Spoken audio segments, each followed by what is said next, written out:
हिंद भारत, आपकी अपनी आवाज़। गाजियाबाद जिले के मुरादनगर से एक सनसनीखेज वारदात सामने आई है, जहां गाजियाबाद जिले के मुरादनगर के गांव बसंतपुर सेंथली के शातिर किसान लीलू त्यागी ने 20 साल में एक एक कर 5 परिजनों की जान ले ली।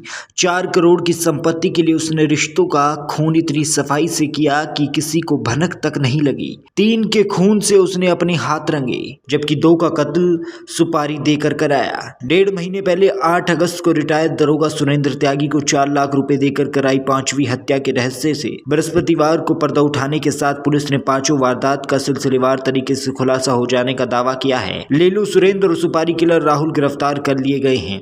एसपी ग्रामीण ईरज राजा ने बताया कि लीलू ने बड़े भाई सुधीर, भतीजे रेशु की हत्या सुपारी देकर कराई थी।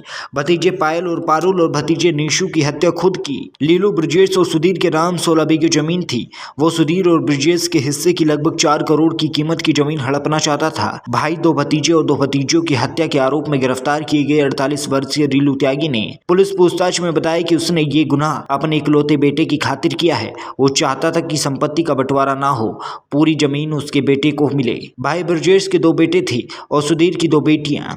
चारों बेटियों की हत्या कर दी थी। इससे पहले सुधीर की जान ली। अब ब्रजेश भी निशाने पर था। इसकी साजिश तैयार कर चुका था। अगर इसमें कामयाब हो जाता तो संपत्ति का कोई और हिस्सेदार नहीं बचता। लीलू से की गई पूछताछ के मुताबिक पुलिस ने बताया कि लीलू 2 भाइयों की जमीन हड़पना चाहता था। उसने 20 साल पहले पूरी साजिश तैयार की थी। बड़े भाई की हत्या के बाद उसकी पत्नी को अपने साथ रखना इसी साजिश का हिस्सा था, क्योंकि उसकी शादी नहीं हुई थी। भाई की 3 पत्नी से जब उसे बेटा पैदा हो गया तो उसने सोच लिया कि इकलौते बेटे को पूरी संपत्ति दिलाएगा। पूछताछ में पुलिस को बताया उसने कि उसे अपने किए पर कोई पछतावा नहीं है, बल्कि हर हत्या के पीछे वो मन ही मन खुश होता था। उसने बताया कि एक परिजन को मारने के बाद उसे अपनी संपत्ति बढ़ने का एहसास होता था।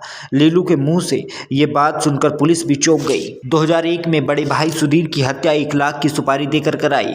हत्यारा ने शव काली नदी में फेंका। लीलू ने कहानी बना दी कि सुधीर गुस्से में परिवार से नाता छोड़कर चला गया। लीलू की शादी नहीं हुई थी। सुधीर की पत्नी अनीता और 2 बेटियां पायल, पारुल को रख लिया। 2009 में पारुल की हत्या कर दी। पहले कहा कि वो जहरीले कीड़े से काटने से मरी है। इसे लोगों ने नहीं माना तो कबूल कर लिया कि हत्या की, लेकिन दलील ये दी कि उसके कई लड़कों से संबंध थे।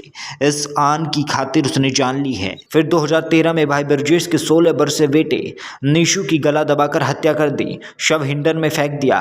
लोगों से कह दिया कि वो नशेड़ी था, चोरी करता था। राज खुला तो कहीं चला गया है। उसके बाद 2021 में ब्रजेश के बड़े बेटे 24 वर्षीय रेशु की सुपारी देकर हत्या करा दी, जिसका शव बुलंदशहर के गंगा नहर में फेंका गया।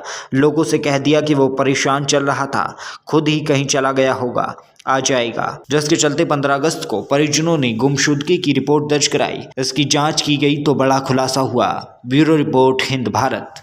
देश दुनिया की तमाम खबरों के लिए देखते रहें हिंद भारत। लाइक, सब्सक्राइब और शेयर करना ना भूलें।